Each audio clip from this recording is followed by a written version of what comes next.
mbokki téléspectateur u Touba TV ñu ngi leen di nuyu bañ leen daan nuyoo ci waxtu bi ci seen magazine politique décodage ginnaaw bi nu sante yàlla suñu borom julli ci yonent bi sallallahu taala alayhi wa sallam ñu ngi naanal Serigne Cheikh Mountakha Mbacké xalif général des Mourides mu yàgg fi lool te ànd ko wér di ko ñaanal xalif généraux yi nekk ci réew mi yëpp.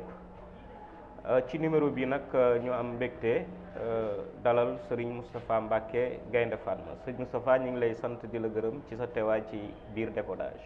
jërëjëf asalaamaaleykum wa rahmatullah. waaleykum salaam ginnaaw mooy tuddee màggu yàlla julli ci yonent bi alayhi salaam ñu ngi leen di delloo nuyoo leen jaajëfal ci coono yi leen masaw ci coono yi fas yéene am ak yéen jataay bi ngir am ay xalaat ak i leeral ñu séddoog askan wi.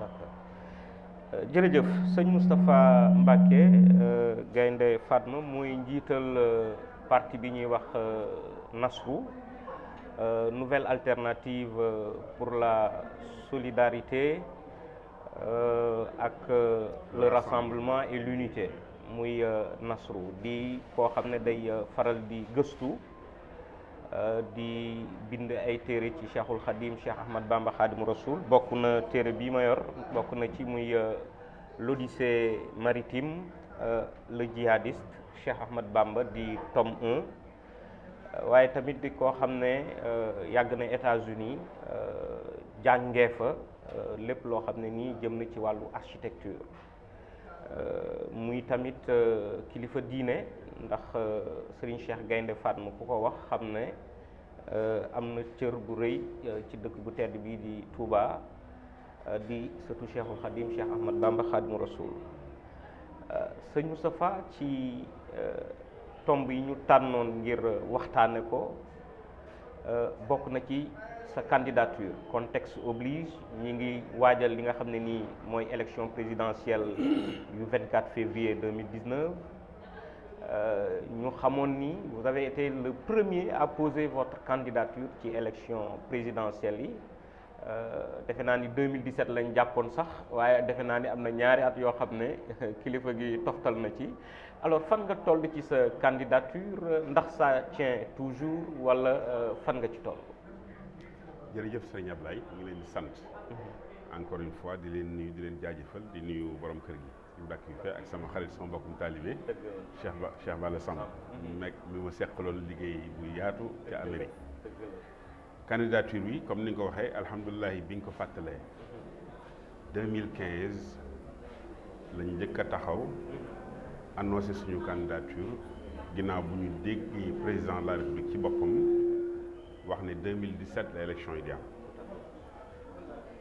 campagne bu baax di nga ko waajal ci ñaari at noonu lañ ñu ko jàngale boog ñun moo taxoon ñu annoncé ko damay ci biir wax ji fàttaliwaale aussi lu ma waxoon ci 2015 par rapport ak suñu programme ma dabaatal ne dégmati naa ne ñu ngi waaj a defar Ila Touba autoroute Ila Touba ci à peu près 400 milliards wala 416 milliards ma ne leen bu dee noonu la day man mën naa ci yokk train fukki wagon climatisé yu bees pour le même montant. ci Ila Touba montant bi ñu waxoon naa ko wallaahi lansi waxoon naa ko booba. xaw ma ndax yéen ñëwoon ngeen boobu wala déet waaye ñu bari ñëwoon nañu. ma ne Ila Touba bi nañ ci yokk train bi. fukki wagon climatisé yu bees pour le même montant. booba man leen tàll naa leen loxo ci lii. dégguma kenn ci ñoom nag ba léegi. amul benn réaction kon booba lañu annoncé suñu candidature. mbir yu bari dox fi ba mu ne léegi 2017 la. 2019 la.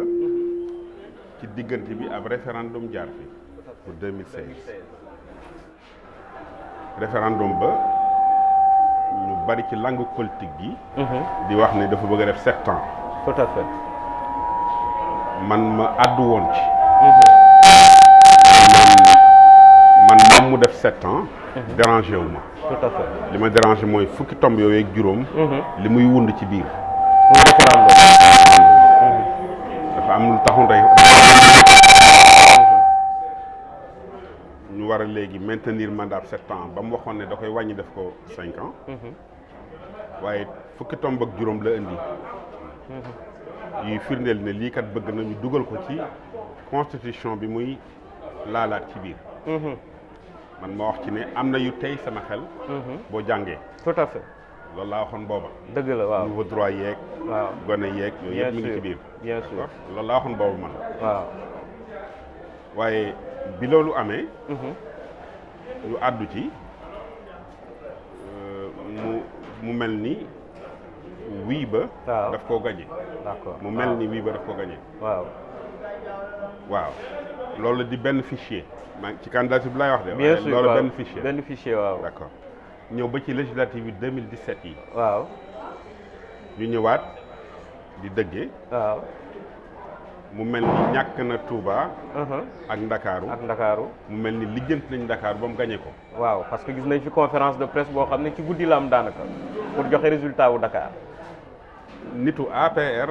waaw moo doon joxe résultat. bien sûr ci plateau yi. loolu mësis ko gis fenn. waaw waaw du conseil constitutionnel du benn kuréel boo xam ne moo habilité pour joxe résultat. exactement tout à fait. loola di beneen fichier. fichier 2016 laa la wax. référendum ak fichier législatif yi. ñu génn ca loola. ba dégg ngeen daaw wala sax daaw jéeg. waaw ñuy wax ne joxe leen photocopie carte d'identité. bien sûr ngir ñu defal leen ay financement tout à fait. ca DER ba. waaw. booba lañ commencé parrainage bi. d'accord kon yow li juuti nit ñi di wax waxi parrainage sentiroon nga ne fa lañ jëm. leer na. tout à fait loolu man xamoon naa ko. tout à fait. 2 millions de signatures yi ñu wax ne moom la ñu am. waaw. man naa wàcce alxuraan ne du nit ñoo jóg collecté ko lu fa neen la ba noppi. d'accord. léegi loolu de doy na waar sëñ bi. léegi nag. waaw. mu am problème mu li ñuy wax doublon. ba taxoon. kenn ci nit ñi ci leader politique yi di su ma jumul Malick Gakou. Malick Gakou waaw. ne mooy jiitu. waaw. waaw bu dee da ngaa collecté nit. signature am parrainé ko par force. waaw. kooka xamul ne looloo ko taxoon a jóg. déedéet. kooka dem. parrainé keneen. waaw. APR jiitu ci liste bi. waaw. yow mi ñu parrainé. ci dëgg. waaw nga ñëw indi turu kooka. dañ lay rejeté. d'accord kooka bokkatul. dootoo bokk waaw. gis nga mécanisme bi ñu jël. bien sûr pour éliminer. donc loolu moo tax waa ji doon wax ne kii mooy jiitu kee du jiitu kee fi mujj man maa fi jiitu et cetera. tout à fait. loolu indi coow. waaw. ñu gis ne. kon bu dee doublon yooyu am na. waaw. ak ñoom niñ koy appliqué. waaw kon yoon nekkatut. d'accord. loolu di leneen li mooy du dañoo tere ger. bien sûr. l'islam moom tere na ko. tere na ko waaw sallallahu alayhi wa sallam rëbb na kuy ger ak ki ñuy ger. bien sûr. ñoom ñu jóg di fay nit. ngir ñu signer leen. loolu forme bi la rek. lañ doon def defoon nañ ko ba noppi. mooy liñ feeñal ci kaw. liñ feeñal ci kaw dégg nga donc koo ko jóg jël nit ñu xam ne kii dañ koy fay nit ñi ci àll bi sonn. nit koo xam ne kii 500 francs lay dépensé par jour. tout à fait. am na ci ñun su ñu nekkal Kaffrine. crédit mutuel la yore. waaw nit ñëw di indi dossier pour lépp. waaw. mu ci biir bi muy remplir information yi mu ne ko ñaata mooy sa dépense par jour mu ne ko téeméeri dërëm. waaw. xam kooku boo ko joxee 5000 francs pour mu signer la dina la signer. day yomb loolu waaw. waaw yow mi nga xam ne bii yaa xam ne kii sonn na. te système bi nga tëral moo ko sonal. loolu bëttiku ne signer ma jox la 5000 francs kon yow yaa jiite ger gi. d'accord. li gën a firndeel fésal loolu mooy. waaw. ci yoon la ñuy wax. moom président Macky Sall moo wax ne am na dossier yu ma teg sama loxo. waxoon na ko. loolu ñëpp dégg nañ ko. du ma ko sosal.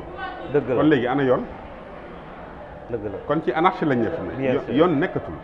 kon daal yow sëñ Moustapha bu ma la déggee ci njalbeen bi da nga sentir que ne le système était biaisé dès le départ. nga téye sa bopp. dès le départ maa ngi ñëw ci loolu maanaam donc ñun dañu ne li ñuy tudde parrainage.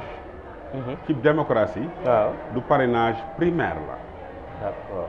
ay primaire la ñu war a tenir. en bonne et due forme. primaire nag nit ñi ñooy dem voté ji kan lañ bëgg mu bokk. tout à fait loolu di benn. tout à fait. président Macky Sall du bokk ci primaire parce que il est le président sortant moom réew moo dem ci àdduna si. waaw président ba d'office. day bokk primaire yi nag. ña bëgg a bokk. ñoo cay dem ñooy dem voté tànn seen nit ki ñu bëgg ñu bokk. tout à fait nañ ko def 2% moo xam lu mën a doon. bien sûr. d'accord loolu mooy li nga xam bii mooy yoon. tout à fait ensuite. ndax sañ ngaa dem tey di ci biir caserne yi ne militaires yi signé leen ma. déedéet xanaa duñu voté. ñoom interdire nañ ko de ak ci këru fajukaay yeeg yooyu yëpp ñu ne daal ay la yëwen kenn du fa dugg. ñoom duñu di sàkku kon ñoom duñu voté kon ñoom duñ waruñoo voté. mais ay électeurs lañ. kon paradoxe am na. paradoxe leer na. c'est-à-dire sëñ bi dañuy xalaat. ay mag jëm lañu liñ jàng lañ jàng wala jàng lañ lu ko raw. tout à fait. bu ñu teg ay demeuré. tout à fait man bëgguma ku jàpp ne surtout sama mbokki mbàkki yi. waaw lañ leen teg ay dof yoo xaye maanaam da nga ñëw rek takk buum ci seenu baat daal di jiital yóbbu. lii mooy suñu problème donc ñun. dañu ne bu dee bëgg nañ ay primaire am nañ ko tuddee bu dee bëgg nañ élection am. waaw ci yoon. dañu defi primaire. tout à fait Macky Sall du ci bokk. tout à fait bu ko defee. ñu def ko benn bulletin unique. waaw am bulletin unique bu ñu koy defee. ab cercle la kenn du jiitu. waaw nga def loolu ñu tudd ay fromage. ay fromage waaw tur yi ne ci. waaw nit ñi tànn loolu yomb na. d'accord xaj na ci benn xët. leer na xaj na ci benn xët. bu ñu jógee ci primaire yi nag. dem ci ay présidentielles def beneen bulletin unique. d'accord pour régler le problème du coût. du coup jeex na gymnastique yi ñuy def yëpp matu ko ndax nit ñi ngi xalaat comme ñoom bu ñu bëggee ne élection opposition bi. bu ñu bëggee ne élection du am. nit ñi ànd ci élection du amee ci nii. déedéet ci nii élection dafa war a jaar ci yoon. tout à fait mais foofu lan mooy responsabilité opposition bi parce que tamit bu dee da ngay dem à l'élection présidentielle ñu génnee le système teg le jeu démocratique le jeu de l'élection nga xam ne c'est biaisé dès le départ waroo cee bokk comme peut-être taxawaay bi nga am est-ce que jokkoo nga ceeg des leaders de l'opposition pour alerter leen sur cette problématique. toog na maag Decroix. waaw toog na maag El Hadj Malick Gakou moo ma seet si dinaa ko seeti. waaw. nee naa leen bu ñu demee élection ci nii. gagné na ko bu yàgg parce que programme ni ñu gagné bu yàgg. d'accord. dama lay fàttali benn mbir. waaw. te dama koy junj rek. waaw. lan lijjantim réew mu ñu jege. au premier tour. lijjanti beneen réew mu ñu jege au deuxième tour. waaw ña def loolee lijjanti ko ci programme ay spécialistes en question électorale. waaw ñu ngi fii ci réew mi. d'accord. ndax dégg nga li ma wax bu baax. waaw dégg naa ñu ngi ci réew Mbacké. kon programme nañ ko bu yàgg ngañaay li léegi nag poste maanaam ginnaaw élection yi am bu dee dem nañ. ci nii. lan moo ci xewee loolu beneen affaire la. waaw loolu de beneen mbir la. man damay alerter ngir jéem a aar ay bakkan. ndax bu ñu demee élection ci nii gone yi ma gis nii dañoo jéngu te xamuñu li ñu dugg lan la. bu leen ci leader politique yi dugal. waaw ñuy faatu ji te dama lay fàttali sëñ Ablaye. waaw 2012.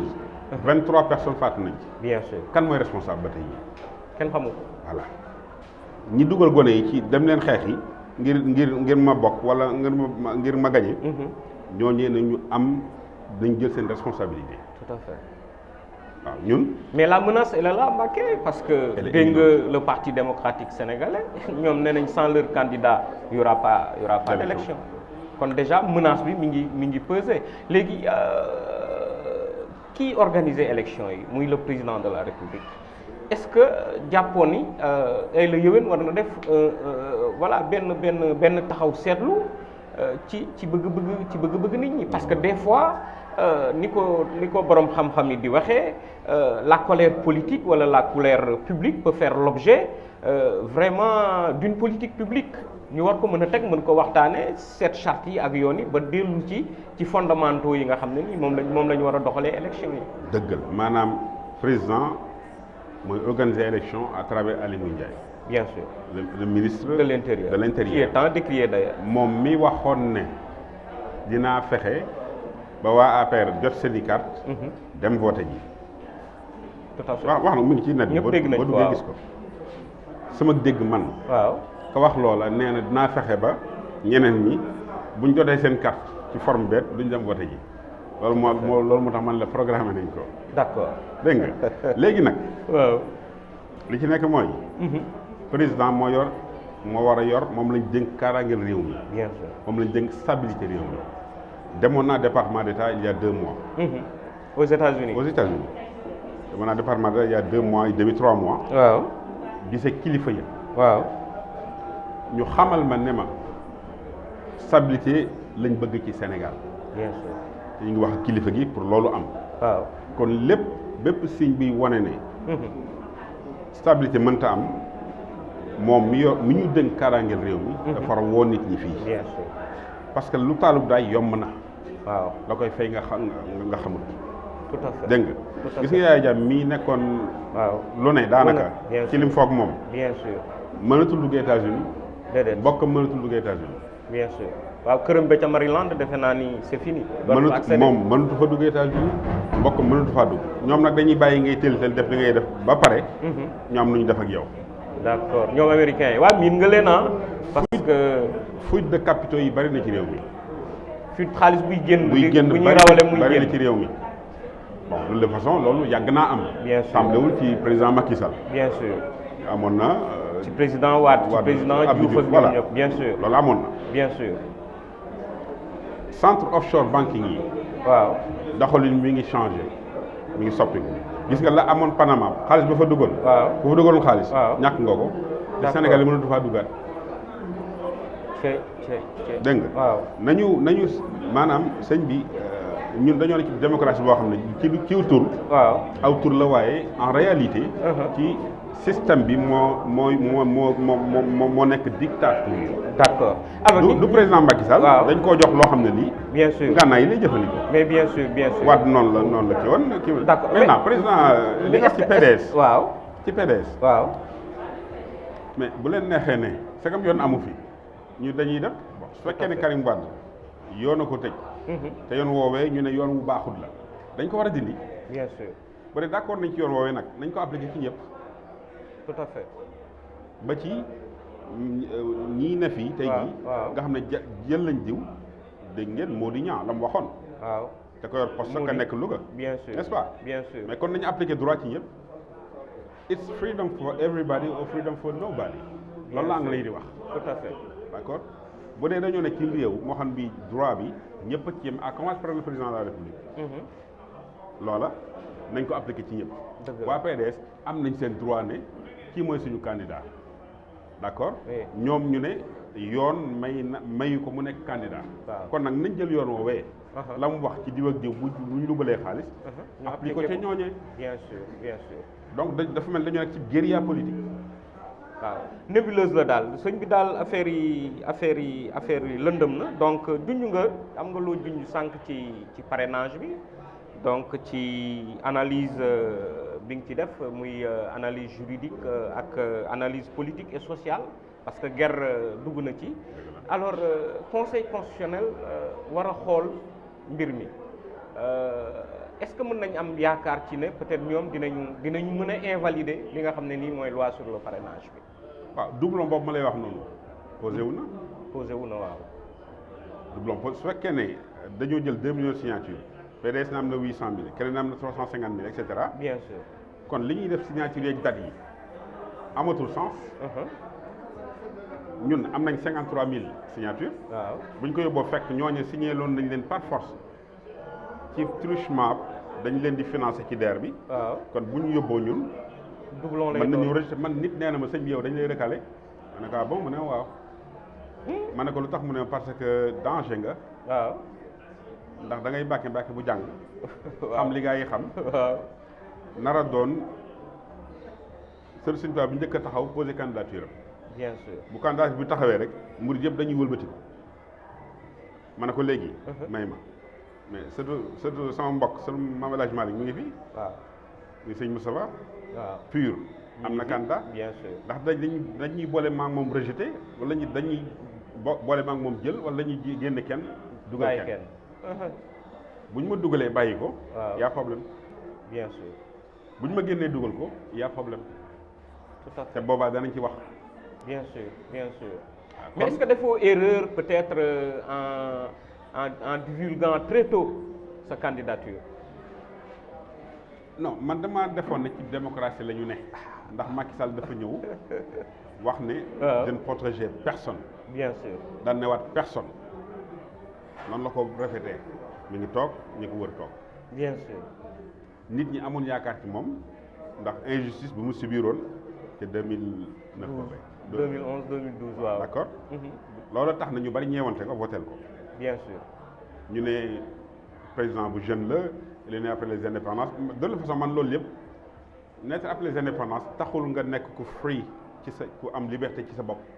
liberté mi ngi ci nit. waaw ci nit lay ne ndax am na mag ñoo xam ne ñii tey. ñi ngi nekk ay révolutionnaire ba tey di laaj droit noir yi à travers le monde. tout à fait. kon nekkul ci âge mi ngi ci pas-pas. d'accord. tout compte fait moom bi mu ne nii la ko gisee ma gis injustice ma ne kii kat am man maa ko njëkk a indil financement. 250 mégawatts de ligne de transmission. waaw. boobu Aliou Ndiaye ma nekk ministre de l'énergie. dama wax ne yor naa document yi de. d'accord. Financement taux constitutionnel sur 25 ans 5 ans de différé. waaw. 2,5%. sur le plan énergétique. sur le plan énergétique ils ont craché là-dessus.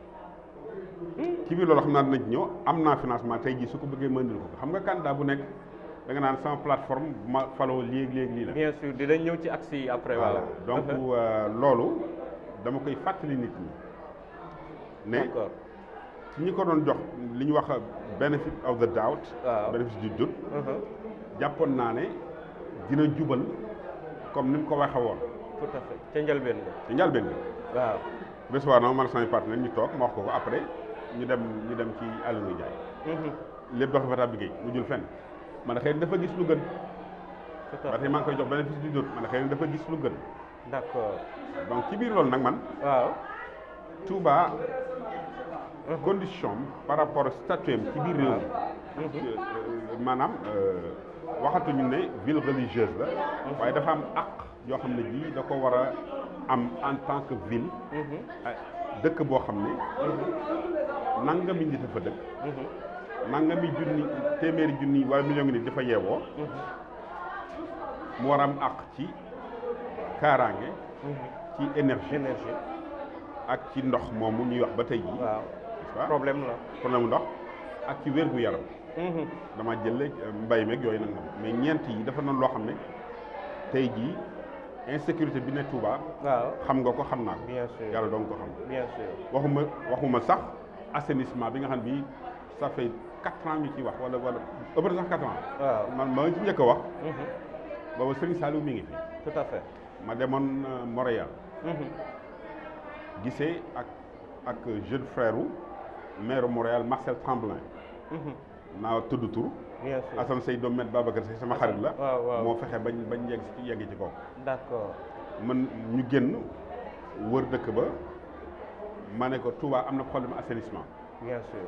mu ne ma nañ def fondation.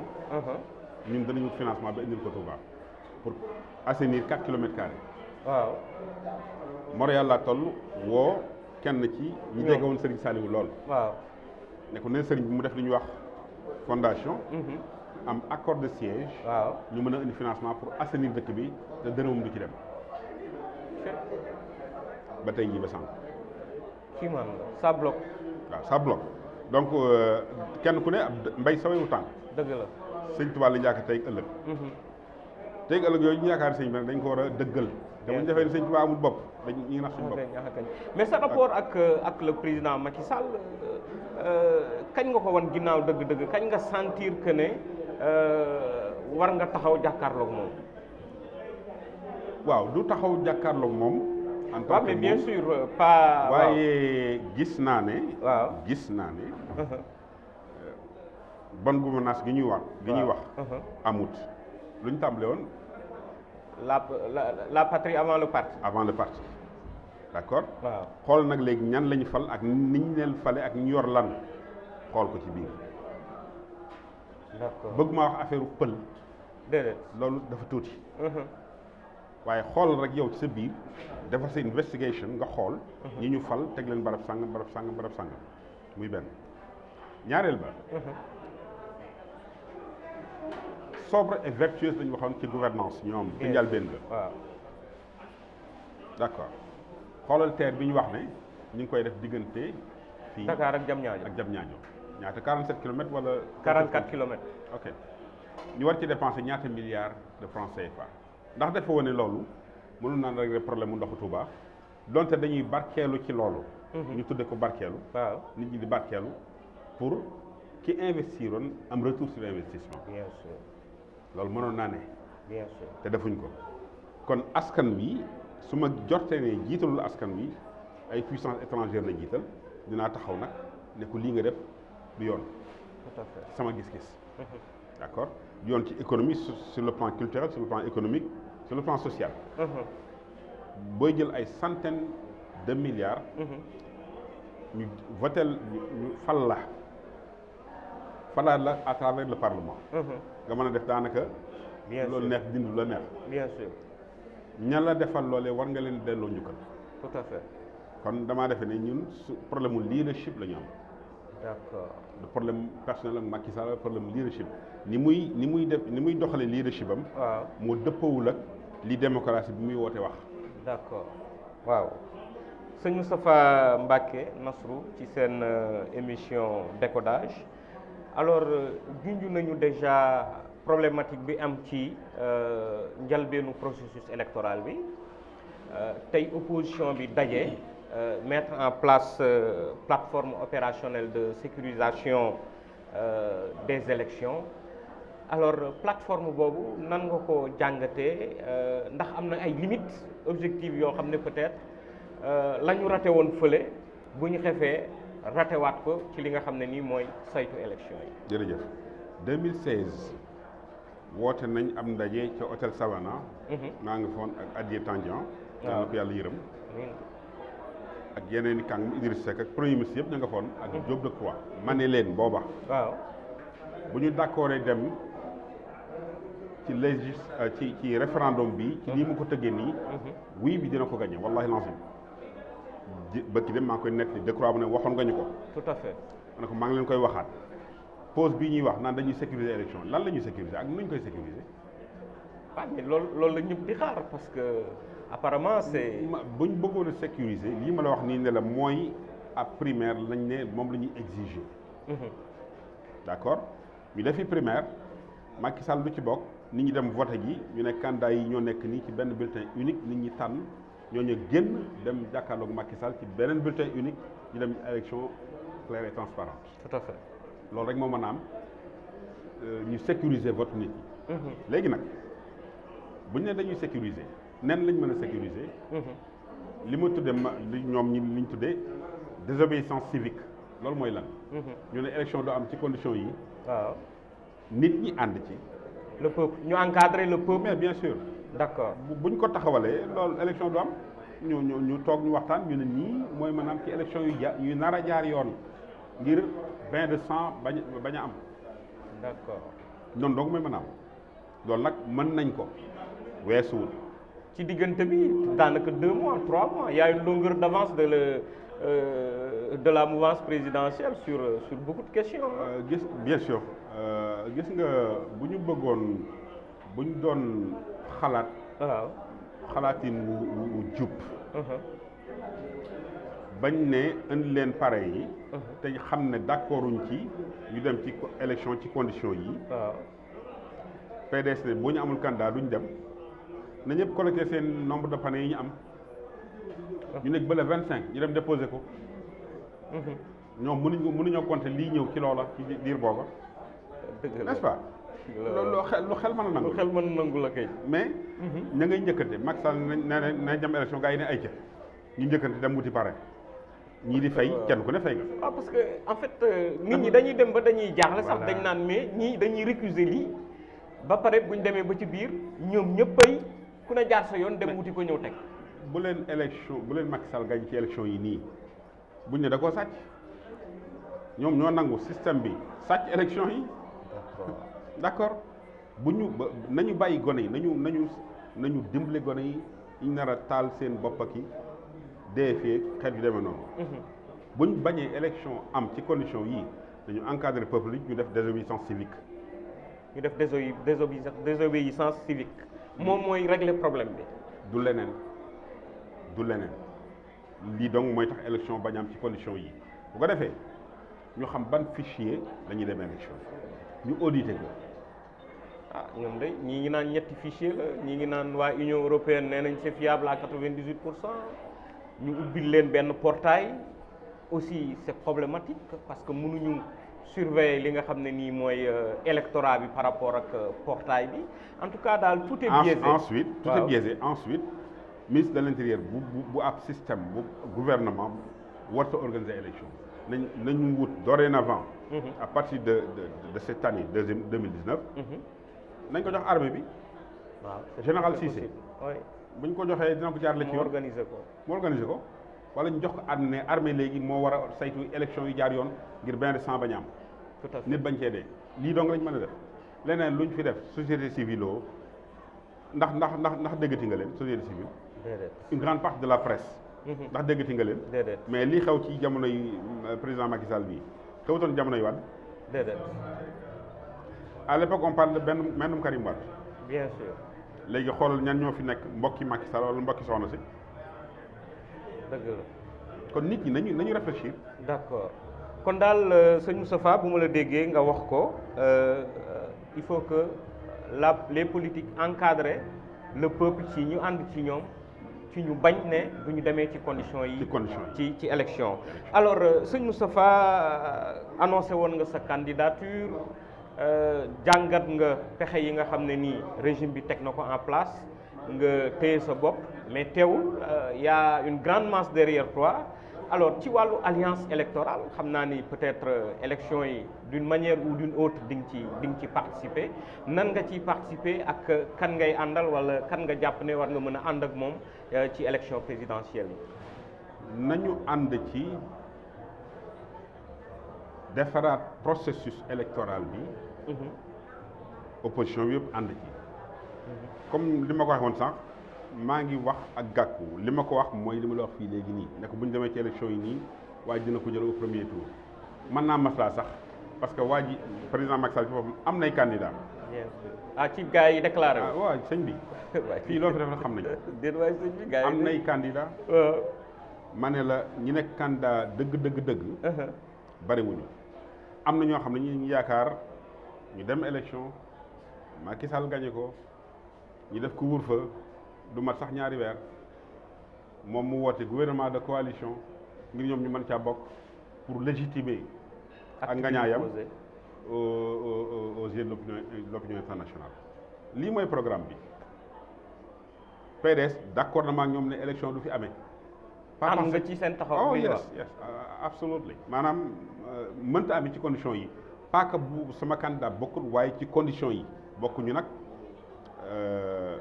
ci biir dans le fond. maanaam nu ñuy combattre bokkuñu ko. d'accord ñoom ñu ngi combattre pour seen candidat bokk. waaw gis nga Karim Wade même su bokkoon waaj dina ko gagné daf ko génne Khalifa Sall. ngir mën a lijjanti. dafa am lu muy lijjanti donc lijjanti boobu yi la xam ne su ñaar ñiy bokkul ci lay yombe lool buñ bokkul ci lay yombe lool. alors xam nga PDS newul. waaw damay endorser Moustapha Mbacké par exemple wala Idrissa Seck. wala Malick Gakou. su fekkoon ne PDS def na loolu kon. même bu ñu demee yëf yi dina teeng lool waaye teewul dina ko gañe mais dafa xam ne PDS dañuy taxaw ci. seen candidat mais bu candidat bokkul. élection do am mais buñ noonu maanaam da leen isolé. daf leen isolé te am na jubluwaay bu tax mu isolé leen ci sama gis-gis ma. xam nga li ma la wax léegi dama ne PDS neewut naa àndoo si candidature bu diw. négocier ak moom xëy na ngir su diw moomay toogee. ñu am lu ñu amnistie Karim Wade wala nangam. tout à fait d'accord waxul daf ne Karim Wade wala dara. man dama ne le peuple sénégalais wala dara y a une différence quand même. y a une différence tout à fait. y a une différence dama ne nit ñi bu ñu tàlloo gone yi seen bopp leen xaruloo ci conditions yi te xam nañ ne bu ñu demee ci nii dina ko gagné. d'accord PDS wala grand parti fan nga ci gën a jege. mais man PDS sëñ Cheikh Gaïndé Fatma moom bu dul woon mooma PDS du taxaw. dëgg la. n'est-ce pas. la mu jox ab président Abdoulaye Wade ci lu ma xam man. waaw. nit ki gis talon 20 millions bi ko sëñ Cheikh mujjee jox. waaw en 76 talon 20 millions la ko mujjee jox en 76. wala 77. waaw tegu ci 1 an làqu talon booba nit ku gis sëñ Abdou Fra woon ko gis naa ko. bokkul ak la mu ko njëkk a jox. dëgg la ak ci diggante bi li mu ko jox. donc naturellement PDS laa gën a jege. d'accord d'accord Abdoulaye bi muy bind doctrine économique du mouridisme. boobu tout tànk la wax dëgg yàlla. bien sûr gars yëpp ay tout tànk lañ. bien sûr te tey jii mënoo ne Sénégal dafay dox te économie murid du ci bokk. doon lu ñu jox exclusivement murid yi. lu tax Istanbul en 2009 su ma juumul. sama Istanbul bi en tout cas. waaw. Nations Unies. Nations Unies de. moo ne Touba ville modèle la. waaw mooy sommet urbanisme ak habitat bi. bien sûr boobu la ko Nations Unies wax. Touba leeluñ suukar Nations Unies pour mu wax loolu. déedéet. voilà kon bu waxee loolu kon dafa am ay cëslaay. yu ko téye. tout à fait te économie ci la bokk. mënta ñàkk. kon bu ma la déggee si une fois la candidature de Karim Wade passée moom ngay àndal ci élection présidentielle. mën naa nekk du ma koy carte mën naa comme mën naa ànd ak Malick Gakou comme mën naa ànd ak keneen ku mën a doon. d'accord parce que wax nga sànq yaa ngi dégganteeg Malick Gakou mais c'est sur des questions générales yu laal li nga xam ne nii moom mooy élection yi ak la vie politique de manière générale mais sur le plan électoral ba léegi décidé goo. li ma décidé mooy li may wax opposition bi di ko wax président Macky Sall ci boppam. élection yi nañ ko dàq. nañ ko repousser. nañ ko repousser ba juillet. ñu jeu bi clair ñu defaraat ñu reprendre processus bi. primaire la du parrainage c'est du n'importe quoi. cirque la tout à fait. primaire lañ war a def moom lu ci bokk candidat yi dem wutiwaat campagne ne dem leen voteel ma. tout à fait nit ñi dem voté ci benn bulletin unique. ñooñu génn ñu dem yeneen élection présidentielle defaat beneen bulletin unique armée bi organiser élection yi. d'accord lii mooy jaar ci yoon. sëñ Moustapha Mbacké donc ñu dàq élection yi ba juillet 2019 réglé waat le jeu démocratique ak système bi ñuy demee ci élection bi loolu lay prôné alors. te ma fàttali ne. li may def mooy alerter nit ñi par rapport ak bain de sang bi nar a am. waaw sëñ bi de loolu moom war ngeen ci ñaan nag. bu ñu nekk ba gannaaw ëllëg. waaw naan sëñ Mountakha ñaan ci wax ci non sëñ bi na xam ne lii moo nar a xew nañ ko wax man dinaa ko wax. léegi nag. na ci kilifa diine yi wax na kilifa diine yi jóg. it's too little too late. dégg nga buñ nag ba à la dernière minute. ñu naan kilifa diine yi wax leen ci. léegi lañ leen ko war a wax buñ demee ci élection ci condition yi. waaye dina ko gagné. mën na ko gagné au premier tour ak 53%. xam nga ñoom ñi ngi avancé ay chiffres. waaw y a des sondages yoo xam ne déjà am na des médias d'état sax laa ko mën a tuddee parce que ku ne xam na gars yi fu ñu féete yuy wax ne day gagné au premier tour ñii naan 54% ñii naan 56% te yoon tere ko alors yan logique nga jàpp ni peut-être moom mooy waral yooyu di am. sondage yooyu médias d'état comme ni nga ko waxee wala ñeneen ñu mën a doon. sondage boo koy def échantillonnage bi am na foo koy wéer. waaw da nga naan ñii ñooy candidats yi. dugal ko dem ci askan wi. waaw 18 ans 35 ans góor ak jigéen. 35 ans 50 ans góor ak jigéen 50 ans plus góor ak jigéen. tout à fait. wallahi lazim am na ay kuréel yu def sondage te xaw ma leen man. waaw bañ ko defee ñu wax ko sama benn xaritu américain bu nekk Californie mës a tag tànkam Sénégal wala Afrique. waaw mu yónnee ma texto. ne ma sondage yi day wane na ne yaa nekk deuxième ginnaaw Macky Sall. waaw mais am nga faiblesse ci zone rurale yi. waaw da nga wax de. waaw gëw ma loolu ma woo ko waxtaan. man mais li ma lay wax nii buñ ma ko joxee man mii xaw ma nu may def waaye dama dem ci sama xarit yi ci CIA. CIA. Central Intelligence Agency. ñu ne ko sa intel bi sa sondage yi wax na dëgg. da nga wax. waaw ñooñee ils sont indépendants. bien sûr faraluñ kenn waaye xam nga lan moo li yitteel ñooña def sondage yi. pétrole ak gaz du Sénégal. waaw ñu xool éventuellement ci candidat yi kan moo ci éventuellement man nekk président de la République. mu ne ma ñii dañ ko def pour impressionner ma ngir xam nañ ne xam naa la. waaw. xam nga loolu sondage bu ñeneen ay jàmbur def. bien sûr sondage bi ñuy def boo demee ñu ne dugalal diw ak diw ak diw génn ci Moustapha Mbacké mais Moustapha Mbacké du ñu feeñ fenn kon. déedéet. voilà loolu pour discréditer ko la. lañ ciy jublu loolu lañ ciy jublu. tout à fait. boo indee candidat yi mais indil Macky Sall indil Karim Wade indil Khalifa Sall. nit ñu déclaré yu ñëpp nga def sondage. nga def sondage ci nii ma la ko waxee ci région yi. ci département yi ci communes yi jël échantillonnage boobu ma la wax. waaye ci nga maanaam sondage bu crédible bu fiable. d'accord kon jàpp nga ne sondage yi médias yi génne c'est pas crédible. c'est pas fiable parce que déjà bu fekkee boole nañu Karim Wade boole Khalifa Sall. te ñooñu ñu ne peut-être duñu bokk ci élection bi kon dafay fausser. jeu bi déjà day fausser jeu wu day fausser sondage bi. lay fausser parce que le jeu n'est plus clair ci li nga xam ne nii moom mooy sondage bi. alors ñu waxtaan ci xam naa ni doo ci sori sax mais ñu jéem a xam parce que sëñ Abdou Lahad Mbacké Gaïndé Fatma sa rakk la. alors Touba politique bi déjà ñi ngi naan c'est l'homme de Touba ah fi mu toll nii ñi ngi koy avancé alors duggam ci mbir moomu ak coow li ci juddu au niveau de Touba ci par rapport ak responsabilité yi mu yor ci màggal gi alors avec le recul nan nga ko jàngatee ndax waxtaan ngeen ci ba nga xam fan lay mën a teg tànkam moom déet. waaw Abdou Lahad sama rakk la sama rakkaat la. dafa bari solo. waaw yaayam sama bàjjen la. kon sama doom bàjjen la ci wet. waaw. Macky Sall mooy problème mu Touba xaw ma nag lu mu def Touba. Macky Sall mooy problème mu Touba. du Abdou Lahad li ma nag Macky Sall moo tax nit ñi meram. yaay du leneen. lan la Macky Sall def Touba je n'en sais rien waaye xëy na wax bu mu waxoon. waaw ca njëlbéen ga ne Serigne Sy citoyen ordinaire lañu xëy na jàppale nañ ko loola ñenn.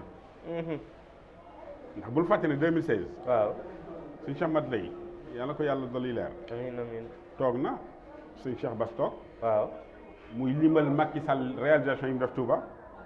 tout à fait yaa ngi fàttaliku loolu. bien sûr teewul mu perte référendum ba Nooba moo ko gagné Touba. bien sûr. ak fépp fuy fiefu murit nekk ba ca Italie ba ca Espagne ba ci États-Unis donc léegi moom lan la leen def c'est ça la question loolu laay laaj. lan la Macky def Touba. waaw ba tax murit yi dafa juróom-ñeenti murit yooyu laaj. waaw ma fukk yooyu laaj juróom-ñeent ya ànduñu ak moom te bari nañ fi lool. ah kon da nga bëgg jàpp ne dafay peut-être utiliser sëñ Abdou Lahad à des fins politiques. loolu moom leer na maanaam sëñ Abdou Lahad ak keneen xëy na mi ngi ci biir parce que PDS.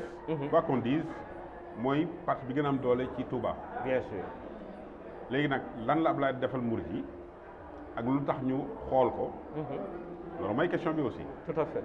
donc pour affaiblir PDS. xëy na mën naa jël Abdoulaye ne ko nekkal ma fa wala beneen candidat. boo xam ne candidat parce que bon la candidature de Madické Niang bon nan nga ko jàngatee parce que ñi ngi naan il a une assise très considérable au niveau de Touba mën na effriter un peu l'électorat du PDS à Touba. Alors nan nga koo jàngatee c'est un pion du président Macky Sall wala il a une candidature boo xam ne gëm na ko ci sa gis-gis. bu dee damay sukkandiku ci ay faits. ci ay faits lay sukkandiku. jàngat sama jàngat wax ci sama xalaat. ñan lañ cité wul ci traque des biens mal acquis. waaw liste ba bari woon na de. bari woon na de mel na ni turam ma nga ca woon de. waaw ma nga ca woon moom. def naa procureur Ndaw cité woon na ko mi ngi ci YouTube bi. waaw. d'accord.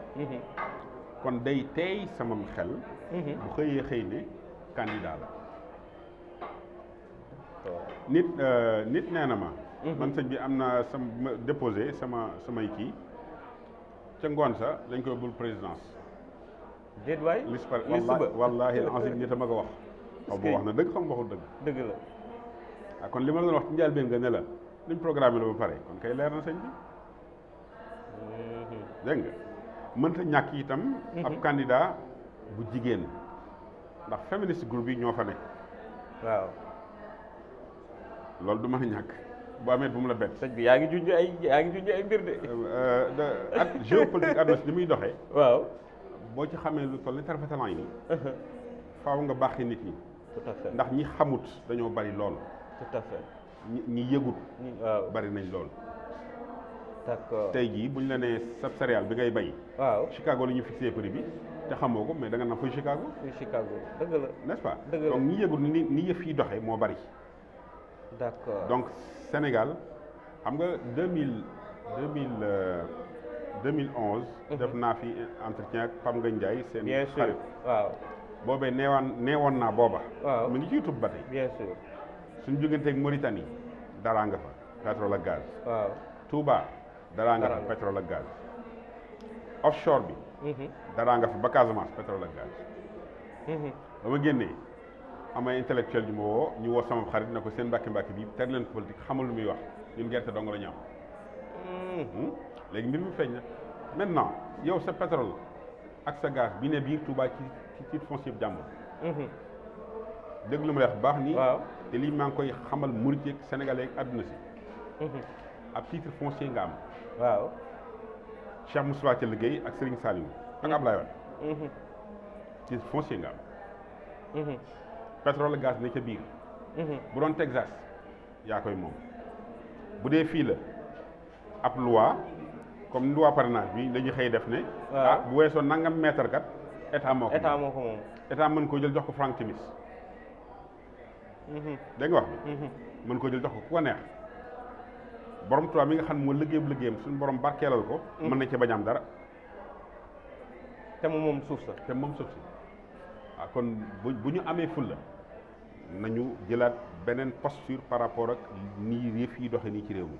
d'accord alors dañuy des Touba sëñ bi ci gestion dëkk bi bëri na léegi ay kuréel Touba ca kanam ñu ngi koy tudd y a la communauté rurale également bi intervenir ci dëkk bi y a le khalife général des Mourides alors par rapport ak kuréel yooyu yëpp ba léegi Touba ci wàllu gestion nit ñaa ngi wax nangam ba ci université bi sax dégg naa kenn ci sëtu Sëñ Touba yi wax ne moom daanaka bokkoon na ci ñi tàmbali woon dox ci yëf yi ci jamonoy Sëñ Sidil Mokhtar mais il a été écarté noonu la ko waxee ci vidéo bi nga xam ne nii def nañ ko alors la légitimité au niveau de la ville sainte en tant que petit-fils de Cheikhoul Khadim ndax lu ñu war a redistribuer waat la wala lu ñu war a centraliser waat. d'abord problème mu Touba. ñu fa dëkkee dafa bari. Touba amul assainissement. adduction en eau potable baaxut. waaw amul kaaraange. amul énergie amul courant bu doy. Touba courant mi ngi koy jëlee ci Thiès. te Touba ANDS moo wax lii. bien sûr te Touba ba boole Thiès ak Kaolack Touba ëppale leen demande. bien sûr. la ñuy approvisionné fi ne mi ngi toll ci donc 25%. te yow état boo mu wuusee kay da nga ne c'est comme lii luy dugg la ci sama poche mais dafa courant ni jënd ko. bien sûr. kon léegi négligence boobu ci am de la part de l'état dafa am lu muy niru. te fu leer dañuy rafet njort ci ne mën naa bañ am ay luubal yu bari. bien sûr. loolu bokk na ci kaaraange te état moo yor kaaraange wu askan wi. leen donc eau potable courant assainissement. ak sécurité bien sûr xilaafa gi nga wax nag mooy mbir mi man tey jii may wax ak yow. su Macky Sall bëggoon. waaw wax naa ko feneen. su bëggee tey ma indil ko 500 mégawatts mu def ko Touba. d'électricité. barki borom Touba. ah sëñ bi fooy jëlee loolu moom. mën naa ko indil 500 mégawatts def ko Touba. waaw tey. yëgguma élection de tey laa wax. waaw. mën naa ko defaraatal pooru Kaolack tey.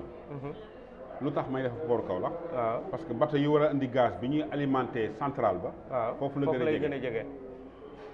mën naa ko defaral itam Sénégal à travers Macky Sall unité buy defar gaz naturel liquéfié.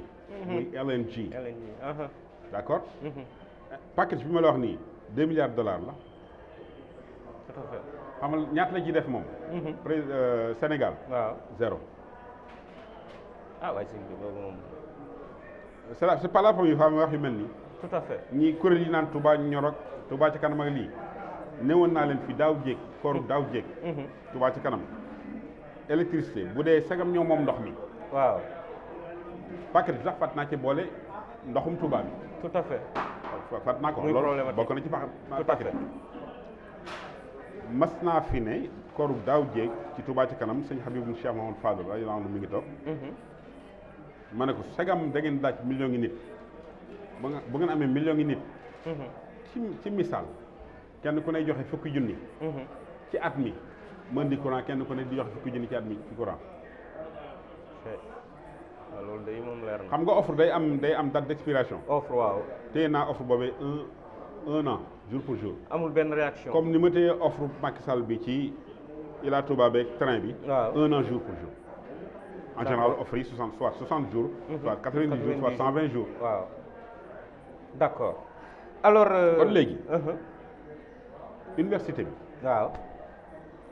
bu ñu tabaxee ba pare. nga soog a équipé indi jàngalekat ñu leen di fay. waaw ndax état daf koy reconnaître wala déet ñu cee jàngee ndax dañuy fay wala déet te courant bi ma la wax ni su ma ko indilee Touba. waaw xilaafa gi boobaa dina am revenu. bien sûr ndax négocier na ak américain yi ñu d'accord jox xilaafa gi nangam % ngir loolu di wàcc xilaafa gi directement. pour la communauté. pour la communauté te la cay génne. mën naa fay salaire yi enseignants yaag chercheurs yaag lépp mën na koo fay. d'accord sëñ Moustapha Mbacké ci seen émission décodage alors architecte nga te gis nañu ne réew mi xar kanam bi mi ngi soppeeku y a des grands projets yoo xam ne ñi ngi ci réew bi TER ak problème yi mu jur ak infrastructure yi nga xam ne nii Diamniadio la nouvelle ville ak yeneen infrastructure yi nga xam ne président nësër na ko alors bi ñu jàngatee Karl Marx daf ñu wax ne bàyyi leen xel ci li ñuy wax les faux frais muy nguur goo xam ne peut-être dafay dugg ci programme yoo xam ne du am benn jeexital ci li nga xam ne nii moom mooy askan bi moom lay woowee les faux frais am sax ñu naan état fait néant état boo xam ne jëf ja c'est néant amul benn njariñ alors en tant que architecte projet yi mu nësër moom le président Macky Sall ndax da nga koy dugal ci faux frais yi wala jàpp nga ne l'impact est là. donc impact bi fu mu waroon a am mooy agriculture suñu souveraineté alimentaire ak lu ñu am ñun ci koom-koom naturellement naturel ñu mën koo jëfandikoo ka ca àll ba am revenu considérable dootul wéeru ci 4 mois sur 12 pour am revenu nan bisaab waaw bisaab bii di sax nii colorant naturel la waaw bari na vitamine C man ko def thé infusion imaginez l'industrie pharmaceutique waaw pilule yi nga xam ne bii dañuy def coating li ñuy wax coating ci kaw rouge waaw li ci bari ay produits chimiques la boo leen joxe bisaab bi ñu defar ko moo leen gënal parce que day yokk prix médicament bi d'accord mbuum nebedaay bi ñu tudde ko moom saab-saab ñun waaw feeg 10 ans dootuñ ci jot tubaab bi dana ñëw jënd suuf yi di ko defar ngir li muy faj dafa bari nebedaay bi moringa bi waaw moringa moom la tudd moringa pharmacie ñi ngi koy commencé jaay fi mu ne bien sûr waaw te nañu bàyyi suuf yi ñuy basaare di ko jaay loolu moom ànd naa ci moom dégg naa mu ne su ma defee nangam bien que contradiction la ba Macky Sall lay wax waaw ne su bàyyi woon maire yi ko maire dina jaay suuf yi loolu d'accord naa ci moom waaye en même temps ñi ngi jaay suuf yi fi mu ne ay étranger bien sûr chinois yi ak indiens yi bien sûr dégg nga wax naa bisaab wax naa nebedaay waaw garabu niim yi saabu bi gën ci yaram bokk na ci saabu bi gën ci yaram waaw ci niim lay jógee nii mel ni mii nekk suñu koñ yeeg suñu kër yi shampoing bi gën ci karaw waaw ci niim lay jógee démêlant bi gën ci karaw ci niim lay jógee insecticide day jóge ci niim engrais dafa am pour niim nga soog a indi pâte dentifrice d'accord nga xam ne gamme produit bi nga ci mën a génne waaw amul beneen xeet bu ko mën a génne daanaka léegi nag demoon naa fi Inde en 2006. mais niim yëpp dagg nañ ko sëñ bi gars yi ñu ngi dagg rek. niim yi day ñoom Pape Omar day dañuy niim bi sonn la leen xob yi daa bare rek ñu dagg sànni fële. ak huile de niim bu ko fàttee wax ba demoon Allemagne flacon bu tuuti. waaw lu toll nii. huile bi ñu ngi ko yaay $10. huile bi ci xoox bi lay jógee. soccu niim États-Unis jënd naa ko benn socc bu toll nii.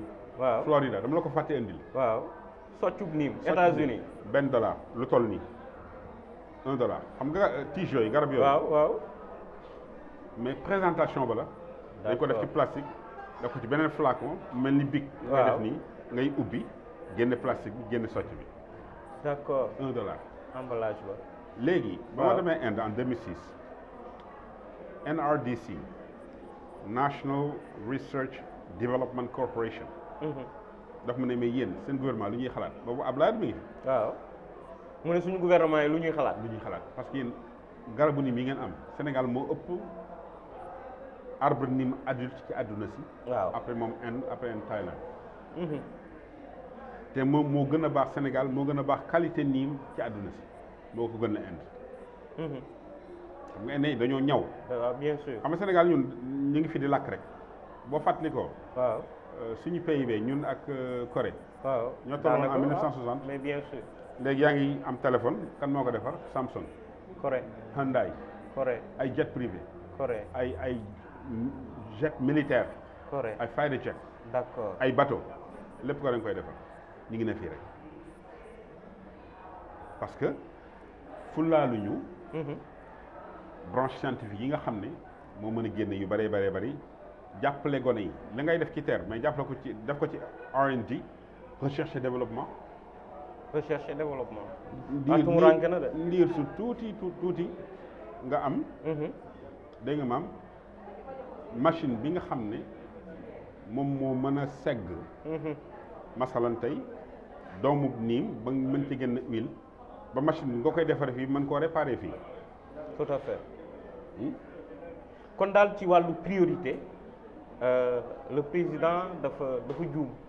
bu baax a baax juum na bu baax a baax ndaxte souveraineté alimentaire amaguñu ko. gis nga dafa am ay priorité ci àdduna si. ci réew mu ne boo nee indépendance nga am li ngay lekk. sa télécommunication bi nga am ci sa mbir réew. boo ko contrôlé wul. waaw. ak sa défense boo ko contrôlé wul. amagoo dara ci àdduna si laa wax de fi mu ne nii ndax dañoo nekk. muy défense télécommunication ak souveraineté alimentaire. loolee soo ko amut yaa ngi ci nooteel ba tey Vietnam dañ leen embargo woon pendant 30 ans 35 ans. bien sûr génn nañ ci bu yàgg dañoo am jom bëgg moom seen bopp. di xalaat pour liggéey pour seen askan. ñun yàlla alhamdulilah rabbil alamin comme ni ko tooy waxee je touche du bois. waaw guerre amu fi. am nañ réew mu tàlli. am nañ main d'œuvre muy gone yi. bu accessible nga mën fee bay lu ne man fee defare lu ne. fromage bi boo demee Turquie ay famille ñoo koy defar. bien sûr des entreprises familiales. waaw léegi ñun fexe nañ ba suñu Touba ñaata nag ñoo fay waral. ci at ci màggal gi ci màggal rek day moom. ndax gis nga benn unité buy defar sac. déedéet amee wala jacket de cuir.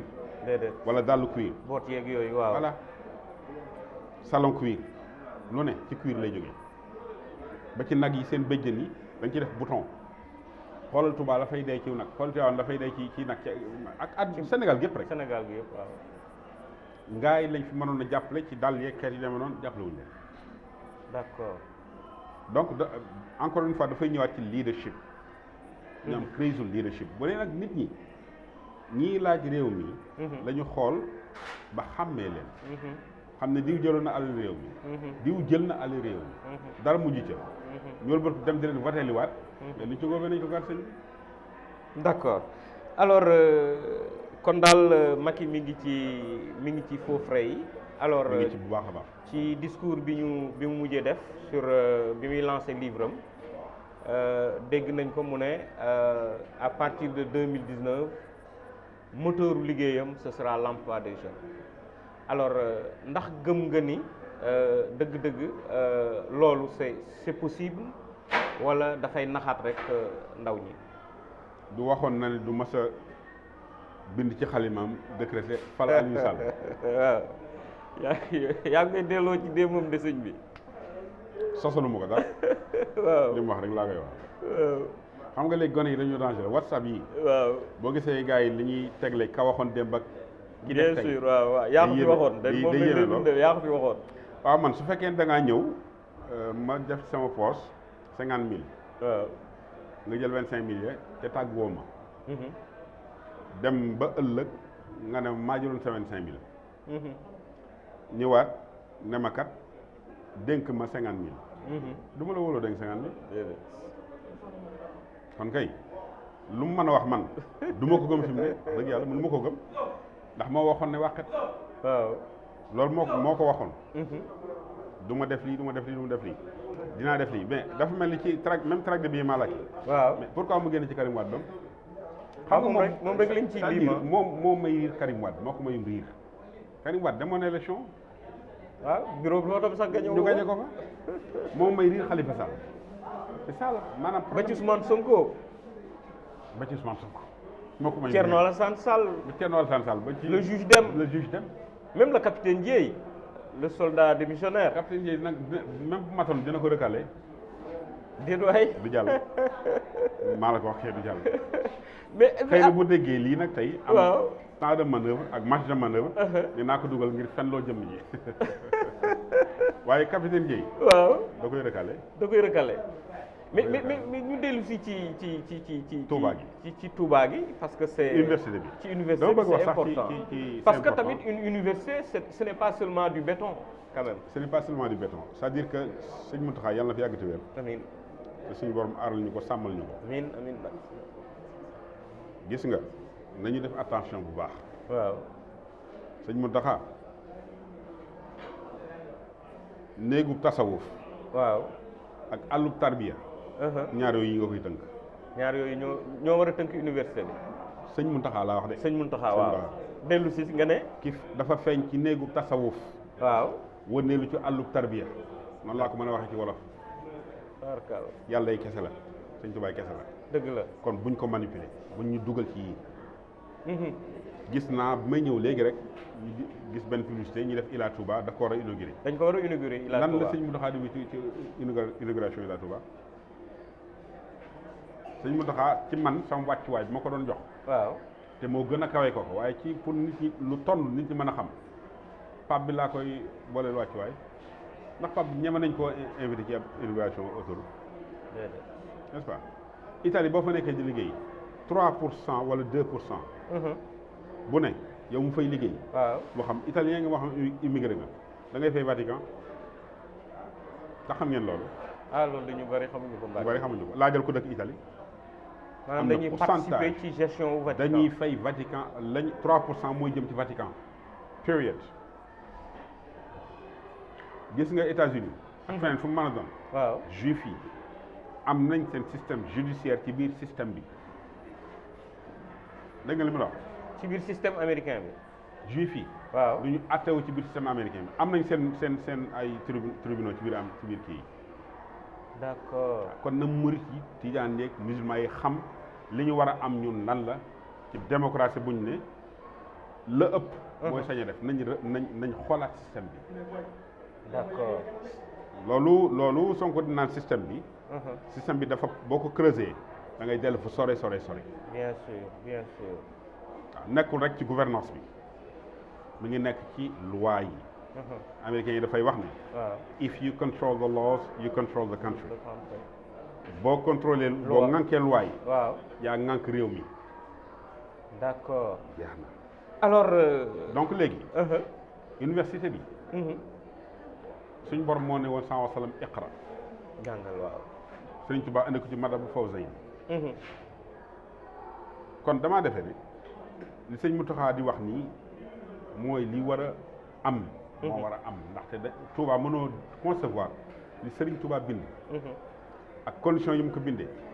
ak circonstances yi mu ko bindee. dëgg la nga xam ne tey jii alxuraan li ci ëpp alxuraan lu dul xam-xam bi. waaw xam-xam bi alxuraan la bien sûr waaye li ma bëgg wax mooy masalan tey boo indee wakaana xaqan alaynaa nasrul mu'miniin ak xasida la waaw wakaana xaqan waaw alif laam miim ghalibatu ruum foofu la wakaana xaqan alaynaa nasrul mu'miniin ne génne arafu ne aw bayit ba mu yegg boo ko génnee alxuraan ngay génne kon alxuraan la tout à fait loola moog yàlla doo nga ko xam tout à fait kon bu sëriñ bi ne defal sama dëkk bi dëkkub jànguwaay ak dëkkub dégg sëñ Mountakha ñëw ne nañ ubbi université bi mënoo concevoir ab touriste ñëw Touba te gisoo ko université loolu xel nangu tout à fait war naa am ay université bu ay yàgg université tout à fait waaw donc loolu di sëñ Mountakha wax mais nag tabax bi mooy lenn li te gis nga taxaw bi 37 milliards yooyu ñu wax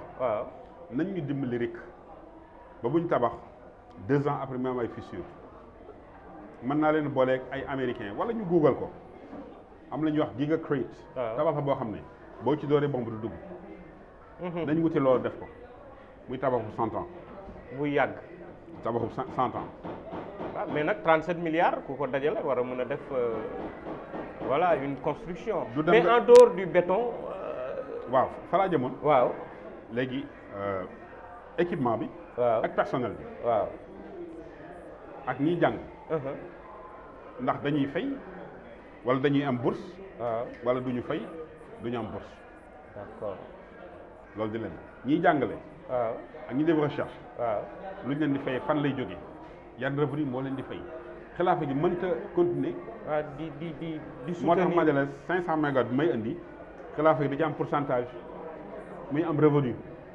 xëy na boo ko toppee mën naa dem ba 10 milliards par année loolu dara la d'accord nga xam ne dañu war a fexe ba sur le plan du contenu universitaire et sur le contenu programmatique Touba fexe ba mu am autonomie boppam. xam nga loolu moom Touba am na autonomie ci autonomie non université bi ci boppam c'est-à-dire leneen bañ ko régir bañ a ñëw gàllankoor programme bi nga xam ne ni moom la sëñ bi dëgmal. waaw léegi nag bu dee loolu la moo war a am. waaw war nañoo lëkkaloog ay institutions internationales yu bëree bëri ci biti. waaw war a lëkkaloog université bi. bien sûr. te université bi état moo ko moom. bien sûr. léegi su fekkee ne état mooy financer université bi. bëgg a financer université Touba kon état day am emprise ci université Touba. tout à fait. bu dee bëgg nañ autonomie. waaw. wax ak état nga xam ne ñun ay borom xam-xam ñoo fi ne. waaw ñun ñii lañ ko bëggee. waaw. ay université privée rek moo am ci àdduna si. tout à fait. niveau njàng mi. waaw ak qualité njàng mi.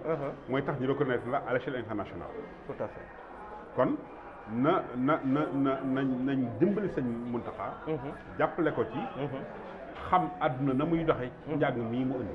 d'accord alors bala ñoo ñëw ci axe programmatique bi parce que élection yi dëgmal nañ ko du ñàkk ci sa biir parti di Nasru am nga axe yoo xam ne peut-être mën na dimbali les futurs candidats beneen polémique bi ma bëggoon nga dugg rek mooy sëñ Modou Kara ak le président Macky Sall gis nañ ne dafa utiliser Mafatihul Bichri wax ne dog koo jox def ko ci ay t-shirt bind Kara vote Macky ba sëñ benn doomu sëñ soin bu sax mi ngi ci axtu sëñ Modou Kara ci ñu bañ di foowee li nga xam ne nii mooy xasida ak sëñ Touba yi nan nga jàngatee mbir mi. waaw loolu moom Modou Kara waru ko def sañ na ne Kara vote Macky that's his call. waaye Mafatihul Bichri moom di ko jox Macky Sall di ko politiquer loolu bu ko defee waru ko def man loolu yëguma ko woon sax. tout à fait yëguma ko woon sax mais bu dee loolu la def moom waru koo def. ndax moom moomut xasaayid yi. gis nga sëñ bi sëñ Tuubaa dafay jógut. borom Tuubaa. moom dafay jógut. ku mu neex def say conneries wala nga wax say conneries. borom Tuubaa na ko digleeg yow. bala ngay génn àdduna si. moo ne suñ borom ñetteelu nit ki nga xam ne dafa may tuddoo isaabal ma ko. bala muy génn fii. moo ko wax de sëñ Tuubaa ko wax de. dëgg la nañu seet lu ñuy def baax a baax a baax. d'accord alors présidentielle yi lan ngay jukki ci sa axe programmatique pour dimbale ko candidat yi. bokk na ci li ma wax fii nii dama jël ne Macky Sall mi ma ne tey jii su bëggee mën nañ ko financement bii loolu lenn la muy pooru Kaolack bi. mën naa ko réhabiliter bateau yu mag yi di ci dugg. ñu defar fi unité de production buy defar gaz naturel liquéfié. defar centrale bi Touba. indi benn ligne 800 000 volts boo xam ne bii dina alimenté ba ci biir àll ba. wala mënal naa ko tey du ñu def benn dërëm. keneen ku fi toog ëllëg. man bu dul man mënal naa ko. tey nag moom mënal naa ko Macky Sall tey. néew ma différentiel entre mënal naa ko lii. pour Sénégal. ak dem rejoindre APR c'est pas la même chose. déedéet. lii Sénégal tax moo koy def il se trouve que moom mooy président de la République du Sénégal. boogee na toog ñu def ñu signé ko am naa PPA bi bu dee pour kii bi premier tranche mooy power purchase agreement bi 14 kilowattheure. mënal naa ko d'accord. ah kon le président Macky est interpellé sur ces questions. bu dee candidat yi. waaw bu ñu gëlëm ne nañ dem élection ci condition yi man j'interpelle le président Macky Sall. élection yii nga xam ne bu ko defee nii gañe ko lu bari dina ci rot ci bakkan mar d'Italie. na ko dàq. d'accord na ko dàq ñu def élection yu transparente. boo ëllëgee bu gañee ñoo xam ne gañe na de façon transparente waaye damay foqati par force loolu kenn mësu ko gis te yoon wi ñu aw nii mooy li taxaw fi mu nekk nii. d'accord kon sëñ bi ñu ngi lay sant waa régie ñu ngi may wax ne accident ci catal waxtaan kàddu gu mujj gi. waaw ñu ngi leen di jaajëfal. di liggéey ci liggéey Sëñ Tuubaa bi ngeen di liggéey ndax Sëñ Tuubaa mooy Yonent bi sallallahu alayhi wa sallam. kulliyati mu'jizatun ta'axxarat. wa xayru xayraatin ladayka du xarat.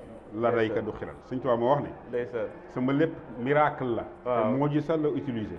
la mu mu'jiza kulliyati mu'jizatun ta'axxarat. waaye miracle dafa mujj ci. miracle yi nga doon def yow sallallahu alayhi wa sallam te bokk yi nga doon def yow sallallahu alayhi wa sallam. dëgg la moo ko bind te bind dafa fort.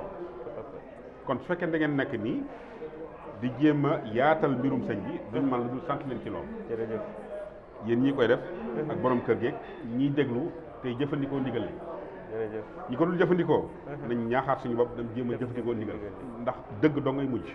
jërëjëf waaw asalaamaaleykum wa rahmatullah.